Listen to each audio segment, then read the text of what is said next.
Hello, everyone, and welcome to the Midweek program at the J.C. Raulston Arboretum. My name is Blake, and I'm the Education Assistant here at the Arboretum. And today we are in the York Auditorium because fake spring is over. We're back in real winter for real again. Go figure. It's rainy and cold, but that's fine because we've got a program for you today, Mahonia Madness. We're going to be talking about the genus Mahonia as well as some other plants in the Arboridaceae family that are truly wonderful plants, truly beautiful and useful in the landscape. And we're just going to go all kinds of deep in it. We've got our director, Mark Weathington, here, as well as our research technician, Tim Alderton, and they have a whole smorgasbord of Mahonias here to talk with you today. So it should be a truly wonderful program. Those of you watching this on YouTube, please like this video and subscribe to our channel, and feel free to leave a comment down below. And with the announcements out of the way, I will pass things over to Mark and Tim to get us going with some Mahonia madness. All right. We appreciate it, Blake. I'm Mark, here with Tim. And Tim has gone above and beyond with collecting some samples for everybody about Mahonia. With Mahonias, you can get a couple more.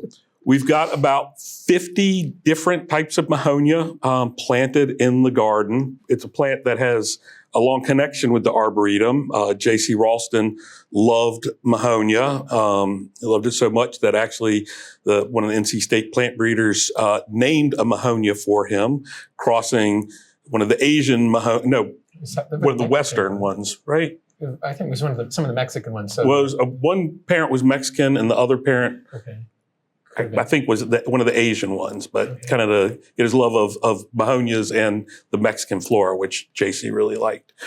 I'm going to go ahead and put this up front and may have to repeat this at the end. We don't throw the baby out with the bathwater here at the Arboretum. Mahonia bealii, which is the old leatherleaf Mahonia that a lot of people's first introduction to Mahonia, does seed around and escape. So I've got two on my property that were there when I moved in 7 years ago, and they haven't spread anywhere beyond that, but it is around, and I have seen areas where it does grow thickly. You want to show them the one that's pretty similar to bealii? We've had in the collection for I don't know how long, and it kind of has the characteristic. I always look for this little yellow dot where the leaflets attach on the rachis.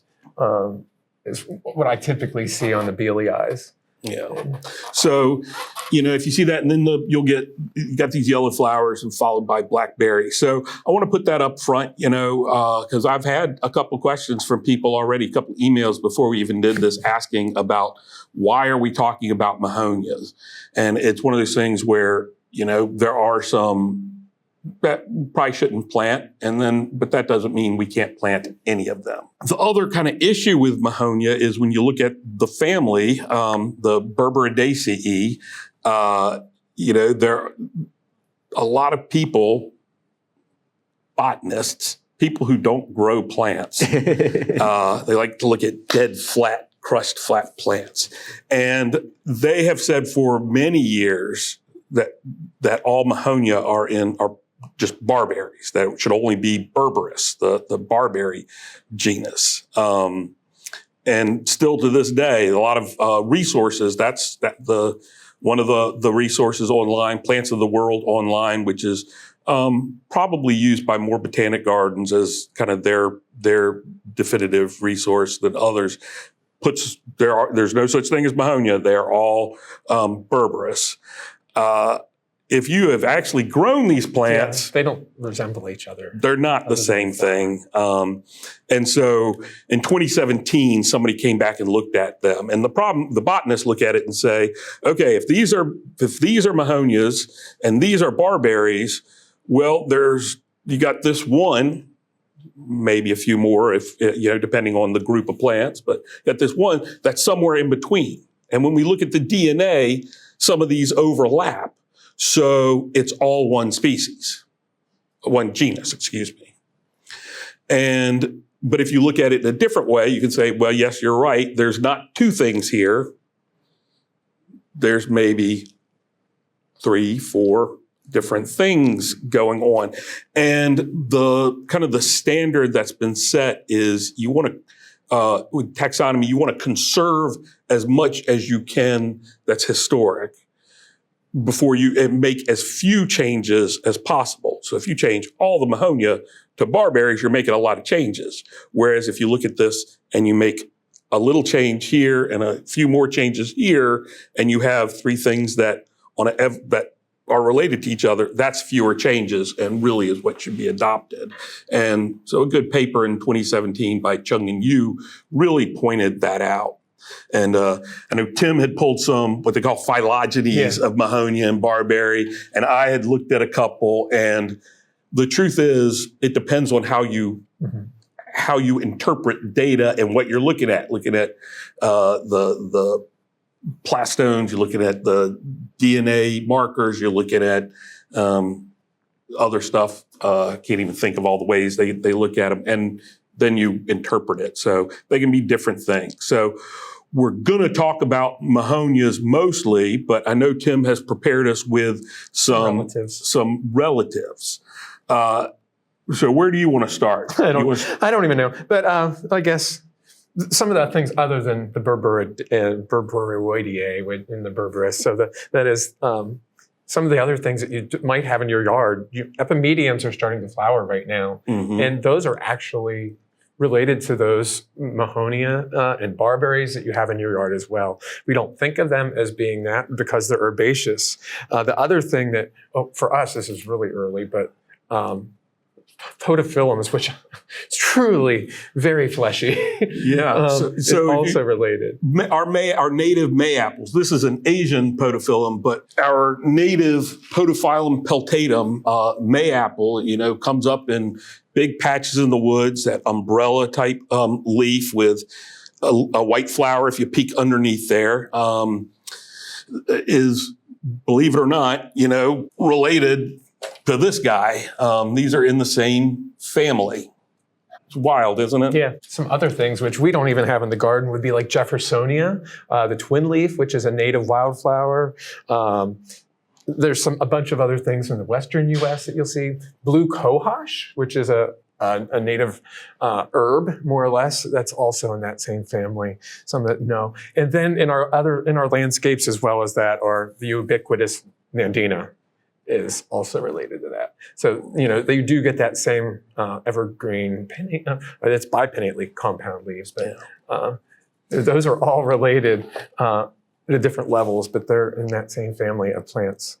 Going back to that Berberis Mahonia, I'll show you what, you want to move these things? Sure. Show you what we would look at different.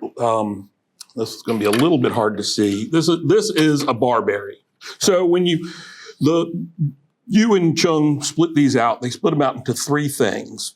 Berberis, the barberries, Mahonias, the Mahonias. And there's Alloberberis and then there's another Thalamno. Oh, it's Morothamnus. Morothamnus, which is just one species. So we don't have that one. So the way to tell them apart visually, and this is why I like it, some taxonomy, when we split up names, it's hard, it's hard to go back in and say, well, this is this and that's that. So the first thing you look at are the stems, what they say, dimorphic or not. Dimorphic just means two different shapes. So barberries have these dimorphic stems in that they have the long stems, and then they have these little, let me see right here, little short stems that the flowers and the fruit come off of, and you'll get flowers and fruit off of those year after year. They just get a little bit longer, but stay really short.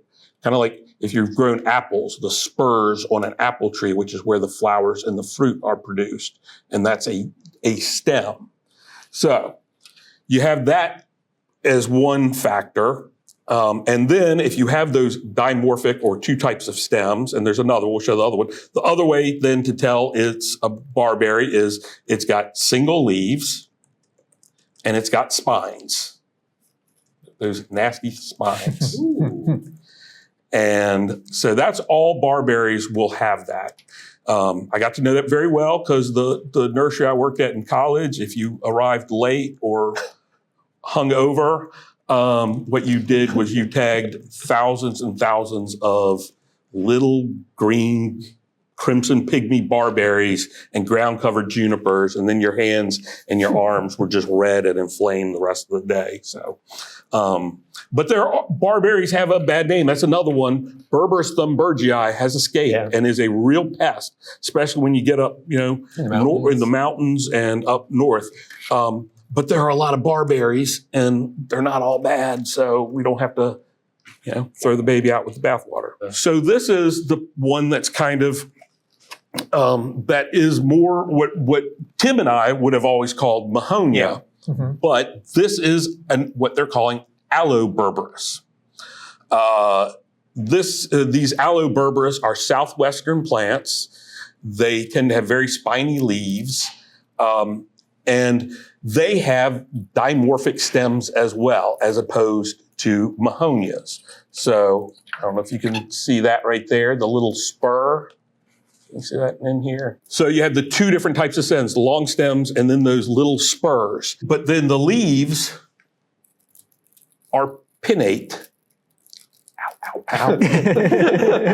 Get one of these off. Oh, well, look at that. I got a whole little spur there, that little stem at the bottom. And then the leaves on an Alloberberis there'll be 3 to 9 leaflets. So you can tell this, and these tend to be southwestern desert plants. They tend to be kind of open and sparse and very spiny. Yeah, the fruit on them are often red. I don't know if they're totally red with every species. Yeah, I don't know that either. But most of the Mahonias are black or blue. And the Berberis can be black or red. Yeah. You've got a couple other ones. This is one of my favorites is Trifoliata. And I've been able to see that one in the wild, as well as a tiny little one here I got as a seedling, but this is Fremontii. And we also have Hematocarpus, which is similar. But that Niviae or Nivinii, that one's a California endemic, I believe. But these are all a little bit on the prickly side, and they occur. I think Trifoliata has a really wide distribution, actually from the Gulf Coast. I won't say what Gulf, but and up into Arizona. So. Which is really an extreme distance there. Well, you'll see Fremontii is in New Mexico, Arizona, West Texas as well, and it might go up into Colorado some. I know it at least grows there very well. That's for the first time I actually got to see that species. And Hematocarpus, a similar distribution, I believe, on that one, maybe a little bit different. But yeah, they're really pretty there. And the Agarita is the name, a common name for this one, and I forget, it's something like a little bit prickly is what that means. Which is an understatement. A little sharp. A little sharp. And so Alloberberis, allo means other or different, so it's different than a Berberis. And so the one article I was looking at, they were looking at, these may predate the Berberis and the Mahonias both.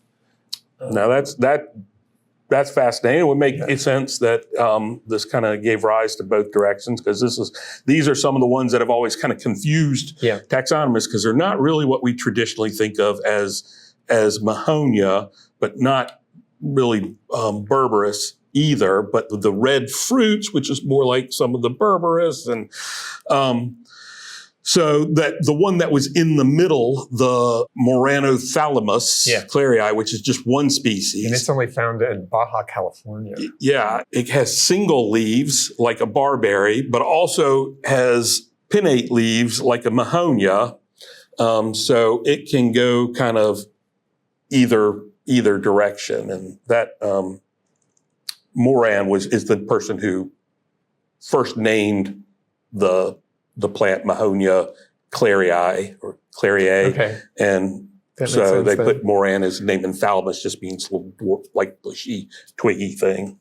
So there we've kind of talked about the things that are not Mahonia anymore. And I think like I said, Tim and I, we kind of grew up learning these as Mahonias, and they're still Mahonias in my mind were and in our lumped in. collection here. They were in a subgroup within Mahonia, the Horidae. The Horidae, yeah. And they are a little bit horrid to touch, Yeah. They're a little mean. Yeah. The other thing I found it was really interesting was that I was saying that they're thinking maybe the predecessors of Barberry and Mahonia is that they started in the North America. And then we think of so many things coming from Asia over here. This went the other way. No. And Berberis and Mahonia escaped over the land bridge into Asia, kind of like the camels, which started in North America and went to South America and Asia.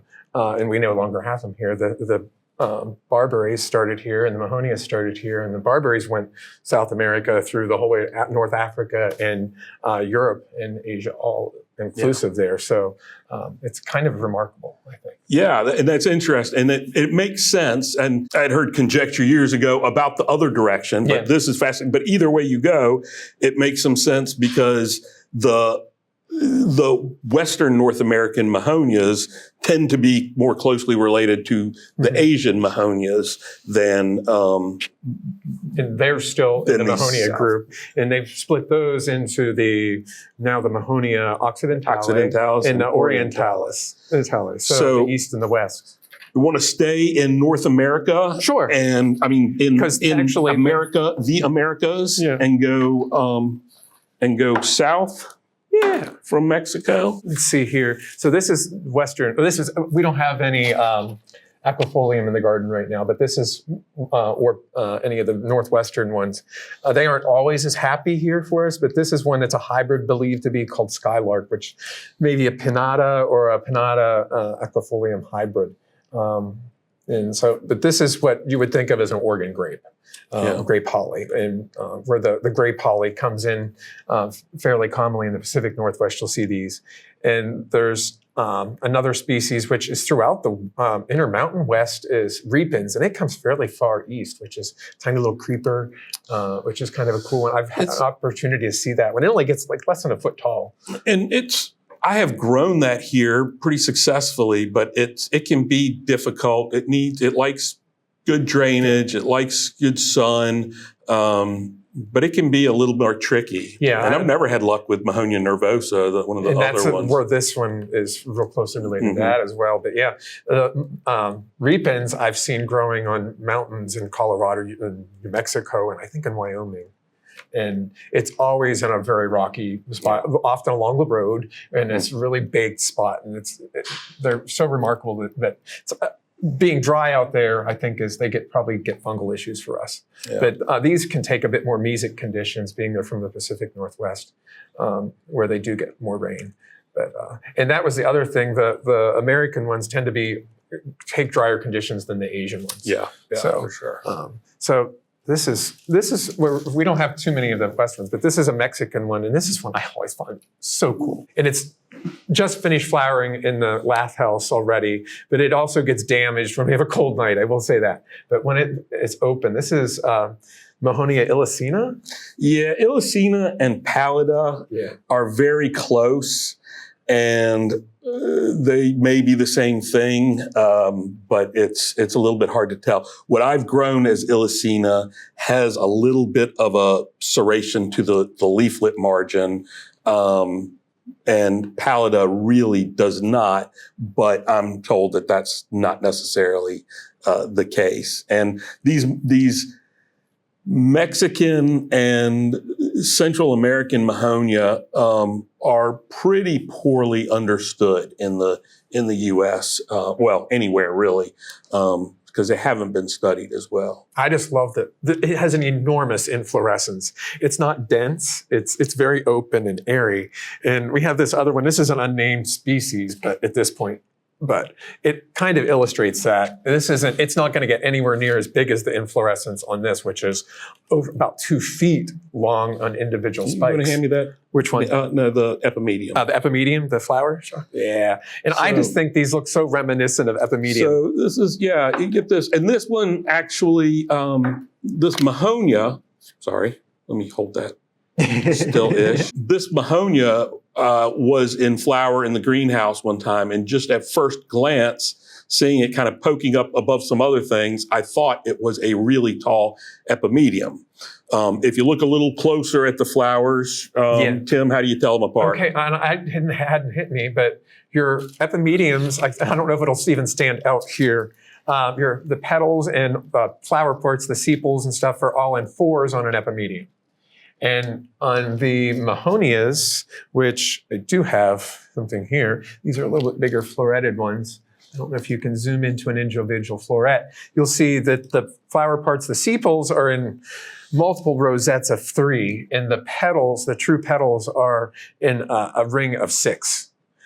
So there's difference in the number of petals and sepals on them, which I find that kind of interesting. I always think of 3s mostly for monocots, but 6s you get to in dicots. So, but no, I haven't paid attention on any of the other Varieties. I'm going to look this spring, see what podophyllum has and things like that. See, they might have 5. I'm not sure. But well, the Asian podophyllums have a different number now, maybe the same. I'm assuming same, but I'm not sure. It would be 5 or 6, but it's like I never thought of it until I was looking at this stuff the last couple of days, studying up a little bit for this. So just to illustrate how big that is. Illustrate it. I don't know if you can see the whole thing, but that's what, almost 2 feet. Yeah, I'd say at least 2 feet. But and you can see the remnants of where the flowers were held on there, and each one of these little stalks off the side would hold multiple flowers, but spaced well apart. Mm-hmm. And in this one, kind of creamy yellow. Yeah, it's very different. It's much more delicate to me. Even a big plant. And so the Mahonias, unlike the other ones, don't have thorns on the stems, have all the same type of stem, and go up and tend to be very almost cane-like growth. This is another of my favorites that we have in the garden, had for decades and decades, and it's done great here. This is just in bud in the garden, is Gracilis, and it's soft. You don't have to worry about this one. And I think it's underused for us, I think. It's much friendlier to use than a lot of plants. I've never seen a seed set on that one I can think of, but I could be wrong on it. It's not going to be a weed for us, but it's another of the Mexican species. Much shorter inflorescence than either of the ones we've already just shown you, but fragrance is wonderful on it.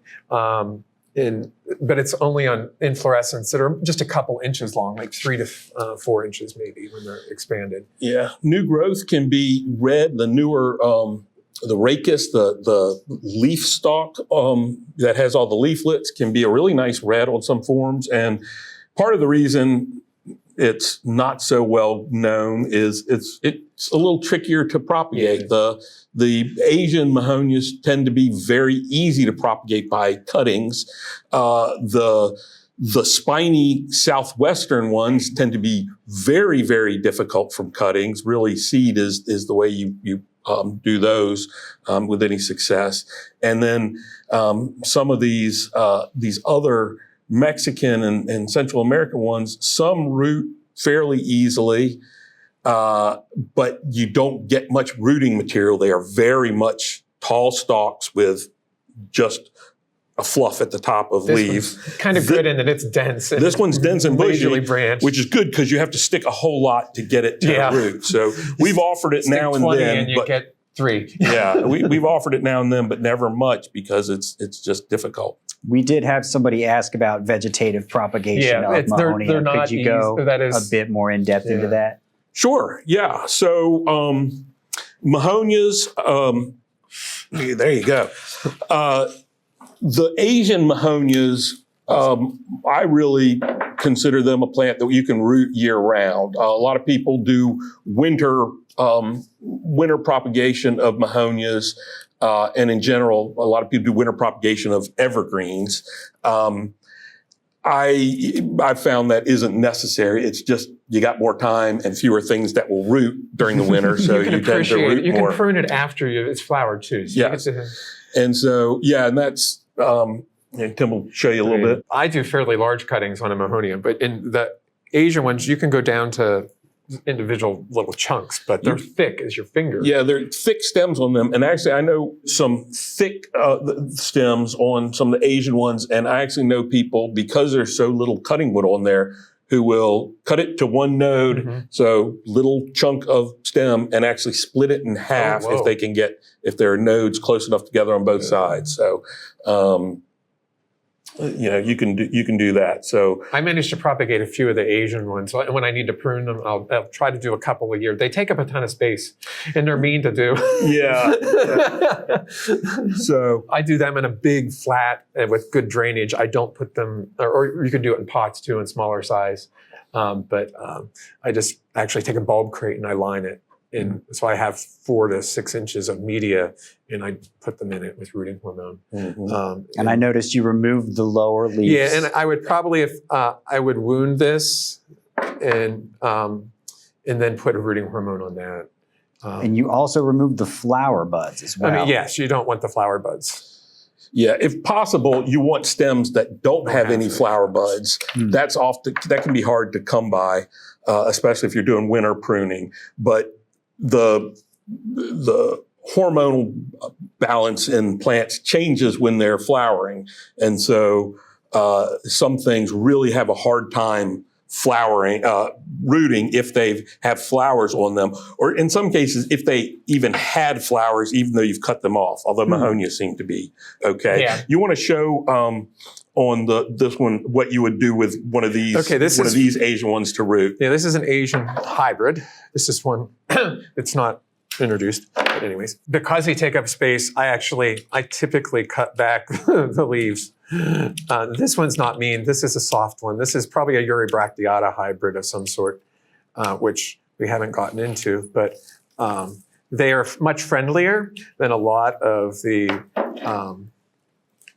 other Asian ones that we grow. But yeah, I'll take out the flower stalk and the seeds on it, and I might do something like this. And you can see, I could theoretically do chunks like you were saying, and that might root. There are nodes here, down here, and those dormant buds may actually break. It's worth a try. It's not ideal. And this is one, so looking at this, if you're going to do chunks of stem, if you've got, a plant and it's lanky and you're cutting off a big chunk and you can only get one cutting off the top where there's leaves, this older wood, take that off.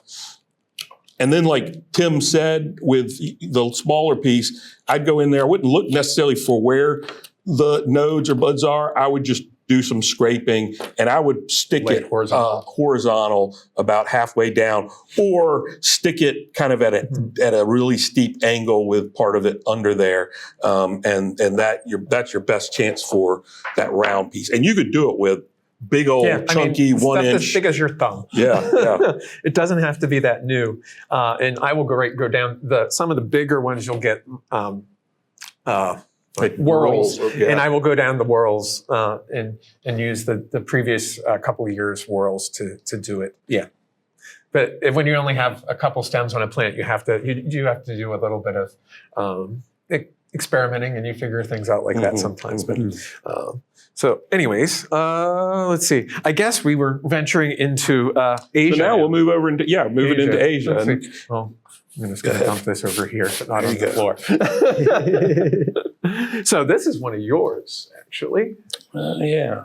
And this is one of the important species in hybridizing in reality. Yeah, this is a Taiwan collection.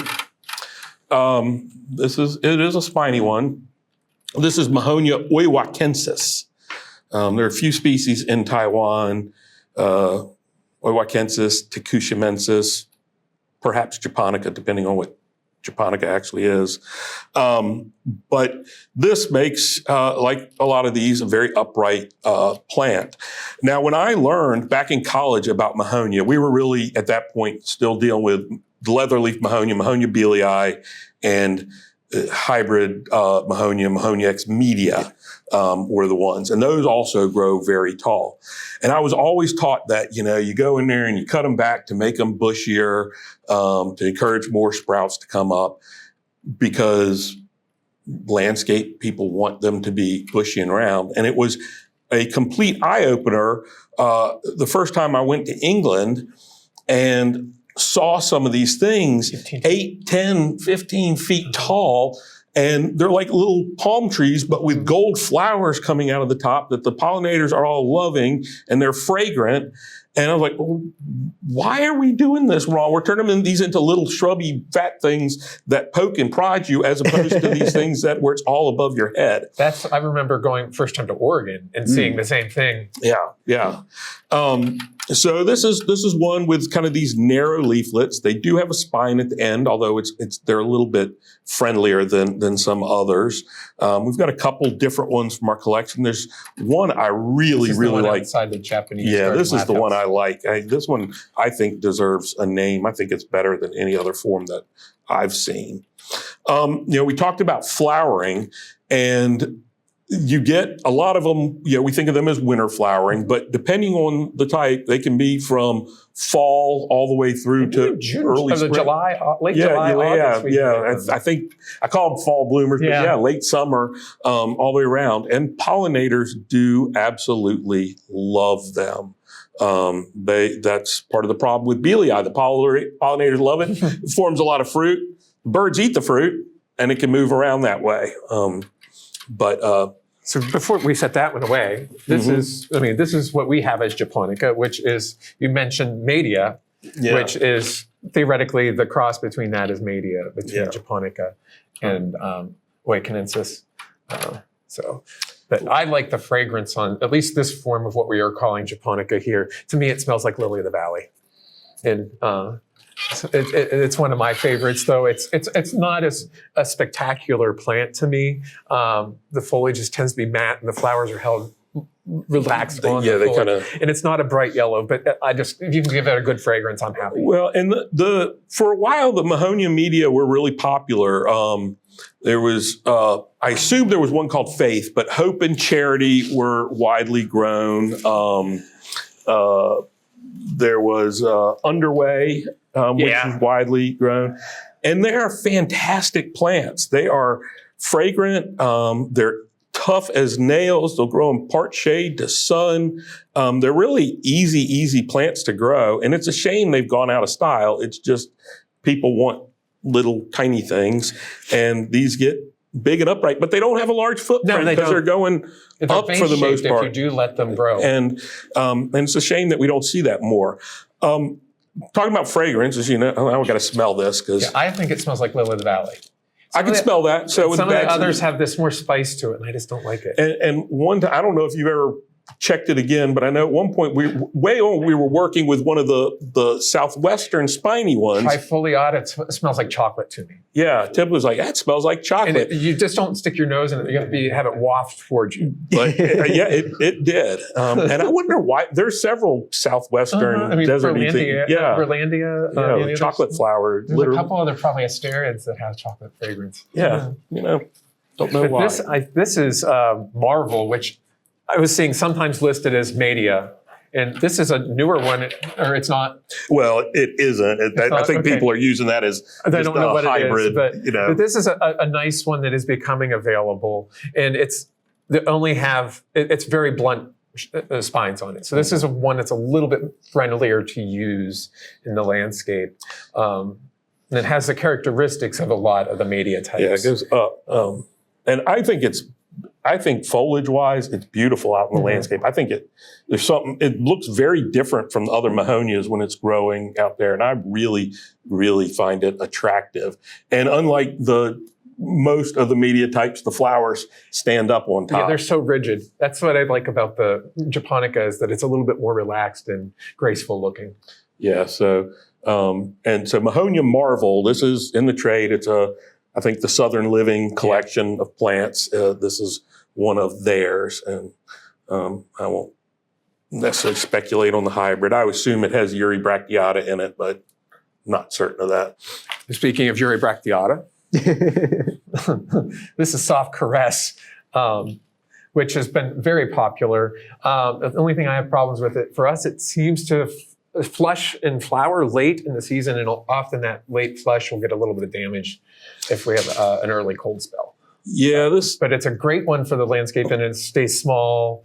And it's not mean, and it only gets like 3 feet tall and maybe 4 or 5 feet wide. It's wider than tall, which is unusual for most of the Mahonias. This and Gracilis, maybe the one of the southwestern ones we talked about. Yeah, this was developed by a good friend of the Arboretum, Ozzie Johnson, who, if you want to hear Ozzie Johnson, he'll be speaking to the Rock Garden Society here in April. Okay, that's right. Yeah. So you can come up. But we found with this, like Tim was talking about it sometimes being a little iffy, planted in high shade, under pines, things like that, it seems to be pretty much fine. But planted out in the open, it is very susceptible to cold. It is. I've never seen a plant where it was so striking, 10 feet difference, one out in more open than other, and the one out in the complete open gets burnt back or even killed, whereas the one in a little bit of shade, a little bit of high shade, seems to do fine. So just that slight blanket. And it may be the slight shade is holding it back so it isn't at the same stage or what, because it's very striking. But it is so much friendlier. Yeah, this is a nice in terms of and it fits most landscapes. Like you were saying, some of the medias often got large. If you're going to breed plants and want to sell a lot of them, you want them to stay small and wide and be friendly so people can plant not one big upright media, but 50 in a big, almost as a ground cover. So this is one that, to me, I always thought looked fine. This is a lot smaller. This is Fortunii, which has been around, I don't know, but it can get damaged too, I think. Yeah, Fortunii is really kind of a tender plant, and I would say that probably, we would have damage on this almost every year 15 years ago, and now that we're getting warmer, not so much. This one's growing in dense shade, so it doesn't get any. It's on the underneath the camellia, underneath the lithocarpus. This doesn't get it. It gets tons of protection, and it's been fine this last few years. Mahonia fortunii, I think of Mahonias as being pretty. They get some leaf spot stuff, but being pretty resistant to most things. Mahonia fortunii can get bad powdery mildew, and that's something that sometimes is my ID feature for it. I can see it from way away. I'm like, oh, look at that silver. Oh no, that's Mahonia fortunii. It's got powdery mildew. Ours has been pretty clean though. But it's a much thinner textured leaf than most of the other ones. Before the Uri bracteatas becoming available, this was to me the friendly. Yeah, and this one just doesn't get very tall. Maybe? Yeah, 3 or 4 feet. Yeah. But cool. It's a nice little plant. So this is another favorite of ours, and I'll show you this side first. This is a summer flowering one for us, and the flowers often have red tones to them. Yeah. This is Gracilis, but I wish it weren't the leaves droop so much, but you can't see the underside of the leaves unless you get right up to it. That's the only problem with that. It flowers at a different time, and it's not a mean one. It has spines on it. It's not mean though. It's a little sharp, but fairly friendly. But if you, I don't know, you have to put it right on a wall, or you could look up underneath it. Yeah, it's unfortunate. What's funny is you have these white leaves bottoms, which look beautiful if you could see them in the landscape, but the only time you generally see them is if they fall as the leaves age and they flip over, and then it looks like you have paper in the garden. Yeah. And you can see it gets this white later. The newer growth does not have that white, and it develops it, which is kind of the opposite of most things. But it's a waxy coating on there. It can actually be wiped off. That's usually you think of that as to conserve water, that kind of thing. I don't know if it grows. I don't know what it is. Dry, rocky areas, but. It's a small plant, and it's not always the most attractive growing. Tends to be thin, but the flowers with that red in there is really nice. It's been used in breeding quite a bit. There are 2 new ones from NC State, Funky Flow and Groovy Glow, that have some orangey they have red in there. I have the information on that, and which surprised me. One is soft caress times winter sun. Interesting. But the other, that's the green one. So actually the other one might be the one that has Gracilis. But it loses that white underside to the leaf. That gets lost very quickly. Speaking of that, this is eminensis. This is a naturally occurring hybrid. And it's nitens times Gracilis. Yeah, and it doesn't have those white on the bottom. It's a really nice plant, though. Anywhere these things overlap or most anywhere they overlap in the wild, you can get hybrids. They tend to be very promiscuous. So if you want to start your own Mahonia breeding program, get a bunch of Mahonia and plant them near each other and then start sowing seedlings. As long as they flower at the same time, because this is again this is a late summer, early fall flowering one. But it has the orange and red tones to it that you get in Gracilis. I think Nymens also has color too, doesn't it? It's not straight yellow. But they both grow on, this is Emaiensis. Both those, the parent species grow on Mount Umei in China, in Sichuan, China. And so you can get find this there where both those species grow. I didn't see Gracilis on Mount Umei either time I was there. So we have two different clones of this, and they've been staying nice and compact. They're probably a 4 to 5 footer maybe.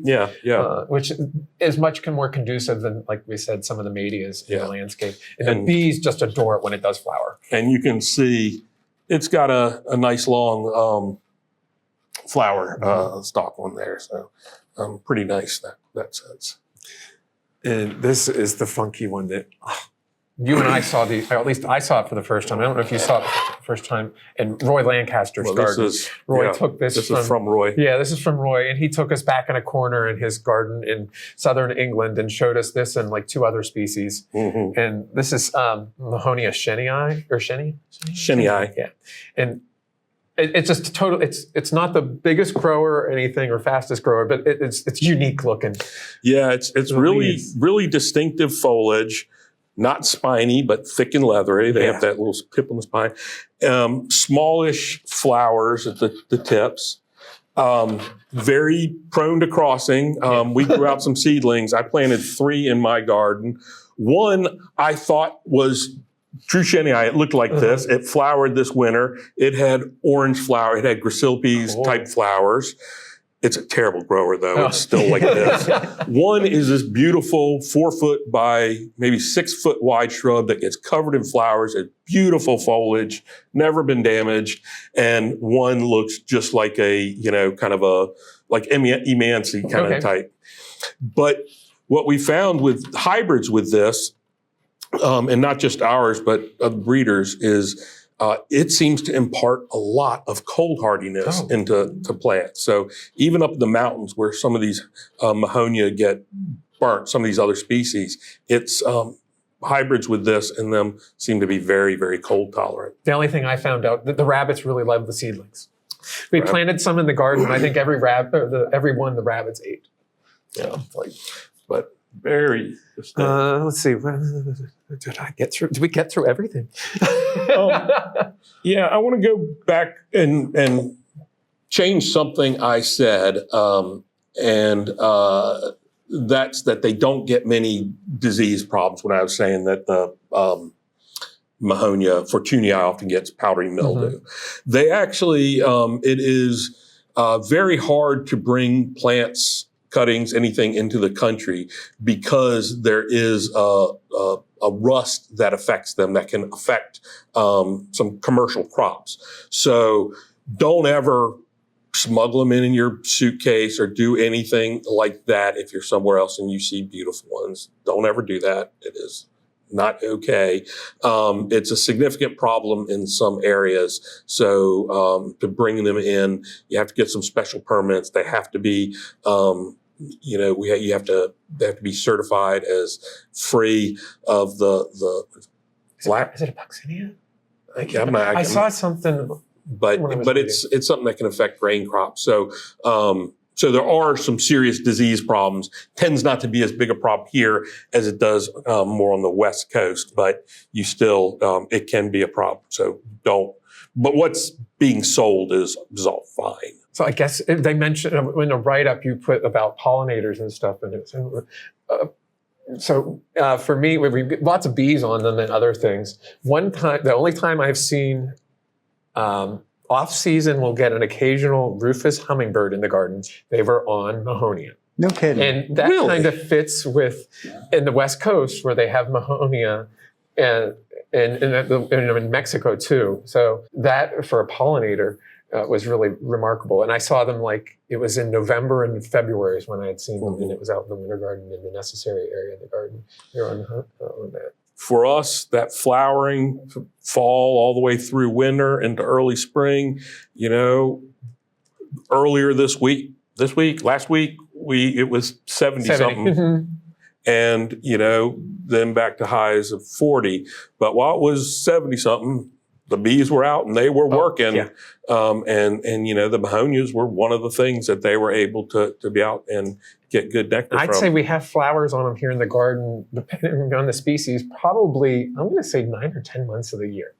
No kidding. And there's not a lot of other things that we can have that. It just depends on what species you have. But there's the species that flower in the late summer, or actually the late summer and fall, winter, and into the spring months. And then we start to repeat, like I said, as early as July. So there's a lot of time there for them to be useful for pollinators. And as garden plants, most of the Asian species tend to be shade tolerant. Not necessarily, they don't necessarily need shade, but they'll grow in shade and flower in shade and do well in shade. And then you have the spiny Southwestern and California ones, which need full sun and well-drained soils. And, the Central American ones, we can grow fewer of those, but those seem to be relatively tolerant of, I think you'd want to give them, I would put them in some shade just so that they have some winter protection. Gracilis has been pretty good. Gracilis, is very good. Gracilis, not Gracilla. I have to think there. Gracilla bees. Yes. And other thing, there's other uses for them. And one of the things was the coloration and I cut this right before we started. Berberine is a chemical it's a yellow pigment thing, but it has medicinal purposes. There you go. Grab that piece and you can see that too on there. But a lot of your plants in the Berberidaceae, as well as some others, have this chemical in them. And I won't get into, you can look it up. There's all kinds of uses for it. don't go self-dosing yourself because you can, it can affect heart and, But it's also, it was used as a dye. So by the Native Americans, for instance, and they've used the fruits for different things. They make jellies and wines out of that. The Mahonia or Aloberberis trifoliata. And even out of the seeds, they would make a coffee salt alternative. So really, they used everything. I just looked up that because that was simple, and I'm sure that the Asians have totally different other uses for them. But one even mentioned they made jellies and cobblers out of the fruit from that. The Asian Mahonias are widely used for various medicinal purposes and are actually quite. Many of them are quite vulnerable because they've been over-harvested. All right, let's do some questions. Okay, questions. Okay, so Remco says that he understands that the current M. Bealii might be a fertile hybrid of some sort, and that the real one is in circulation under the name Mahonia Bealii Cornish Silver. But he's not sure if that is indeed the case, or would it merely be a form or a selection of the species? Yeah, Mahonia Bealii is sometimes considered a hybrid, and it could very well be. It is fairly uniform from what I've seen, and I have seen some Mahonia Bealii. There are several Mahonia Bealii with that silver back to the leaf. Cornish silver has the silver back. There's also one in Roy Lancaster's garden that they call silverback that I think more likely leads to it being a more diverse in the wild than perhaps it's given credit for. No kidding. Because it's the Cornish silver and silverback are not getting their coloration from gracillipes or something like that as Sure. a hybrid. There's not. We started with a really tiny selection of germplasm, and Yeah. we're just accustomed to that. And Yeah. there's those two outliers. But it could be a naturally occurring hybrid like the Sure. Emancy. Yeah. Yeah. Okay. Cool. And we already covered vegetative propagation. Okay. Marilyn's saying, is that one Cantab? Is that the one that Tim liked for the fragrance? I have Cantab down here. I didn't even show it, but Okay. Well, you ought to show Cantab. I mean, that's a Lindley, which the Luxiana times Japan or Lamarifolia or Oikonensis, however you spit that out. But it has good fragrance too. But it has a little bit of spice to it. It doesn't have the pure lily of the valley that I like. Okay. But it has really good fragrance. Yeah, that one's real strong fragrance. Like it hits you in the face as soon as you walk down the winter garden. It's much more relaxed to me. Very open. It is very prickly too. But it is a nice one, and I always do appreciate Cantab. No kidding. So, but it has very large florets. I'll say that I learned Mahonia as an ornamental plant, and nobody ever told me that it was fragrant. And then one day, I never liked it because I didn't particularly care for the visual texture of it. But then one day I smelled the flower, and it's like, oh, well, there's my entire opinion completely changed. Yeah. And they range from these little, 3-foot things we talked about to, I've seen Mahonia nepalensis as easily 12 feet high and 18 feet wide with these gnarled stems that had gone out. It started out as upright, but as it got older and older, it spread open and open. I think we have a nepalensis in the east, right? Golden Cascade, maybe? No. And that's where one of these stalks came from, this one here. But I didn't have time. The label's missing. Or Maharaja. I think it's Maharaja. Isn't it Nepalensis? Nepalensis. Yeah. And it's doing that exactly, displaying. And it really gets beautiful, kind of almost corky bark as you get down towards as it gets older. Awesome. Yeah. So Greg's saying he was lucky enough to snag a Mahonia Golden Cascade at our plant giveaway, and he's noticed that Japanese holly ferns look particularly nice next to his Golden Cascade Mahonia, and he was wondering if you guys had any other suggestions for plants to pair with Golden Cascade and holly fern. Well, I mean, so those you're both getting kind of the same texture. Have that texture at the base, and so I would look at something that was giving you a contrasting texture. I would say at the base of it, Carex. Any of the feather falls and is that the variegated one or is that the green one? Either way, I like those right now. And they're so very tolerant of sun or shade, wet or dry. Yeah. And they get big enough that they might look nice with that at the base of that upright thing. It's a totally different texture. And we said that these are easy to propagate. Yeah. I have make me think about it because I have a small Golden Cascade at my house, and my daughter's dog broke off the top, kind of jumping over it because it was small. Did it impale? Is this the dog with the radioactive pee? Yes. Okay. And for our regular viewers. I took that top and I made a clean cut on it and pulled off a few leaves. I didn't even scrape it like Tim does. I just yanked leaves down, which did the same thing. And where it is kind of in a lower area that stays fairly moist, and stuck it in there, and nice. It rooted in right, That's awesome. right there. Is that Tom's? Is that the Tom Kranitzky? Tom Kranitzky, yeah. Because ours is it's just coming into flower right now. It's looking really nice. Yeah, when it flowers, it's just tons of flowers. Alrighty. Marilyn says that Mahonia narihira looks similar to soft caress to her. She wants to know if they're closely related. So I saw Mahonia narihira in Japan long before soft caress came out. Okay. And I don't want to cast aspersions because the person who introduced soft caress is a good friend of mine. And I stay with him when I travel down towards Atlanta. So I don't want, but, if I had to guess, I would say it probably came from narihira. Okay. It is a finer plant. Narihira is more cold tolerant than soft caress. I think soft caress looks like a better is a better landscape plant Sure. other than its cold tolerance, but it stays a little bit tighter and Yeah. finer.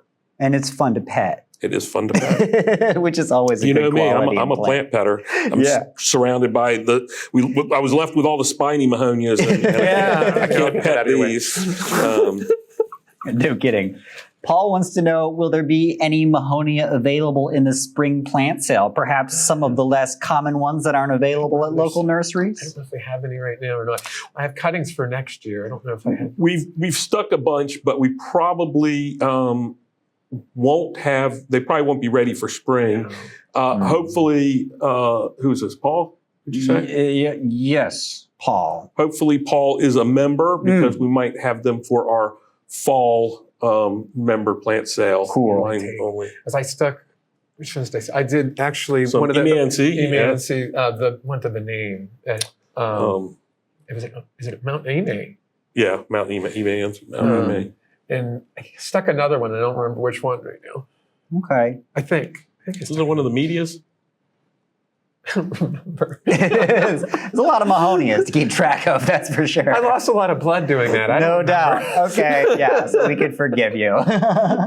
Cool. All right, and then Remco, final question, wants to know that disease that you mentioned, does that spread through the seeds as well? No. Okay, so if you're collecting seeds, you don't really have to But if worry. you're in another country, Spring seed. you cannot bring seeds in. That is illegal unless you have a permit to bring seeds in. Okay. And I can't remember off the regulations change regularly. I cannot remember off the top of my head if Mahonia seed is allowed in anymore. It may not be allowed in without special permits at all. So, yeah. got to go to the USDA Animal Plant Health Inspection Services site. And good luck figuring it out. It's not the Honestly. easiest site to navigate, but For sure. Well, cool. That is all of the questions that we had for today and Awesome. all of the time we had for today. So thank you so much, Tim and Mark, for pulling together all these plants and taking us through the genus Mahonia and the family Barbaridaceae for that matter. It was all kinds of fun. there you go, man. That's deeper into taxonomy than you ever wanted to go. No kidding. And thank you, everybody, for joining us on the midweek program today. We will be back next Wednesday at 3. Mark will be going over boxwoods and the efforts being made to improve them and maybe even replace them a little bit. So it should be a very interesting program. We will see you all then. Y'all take care.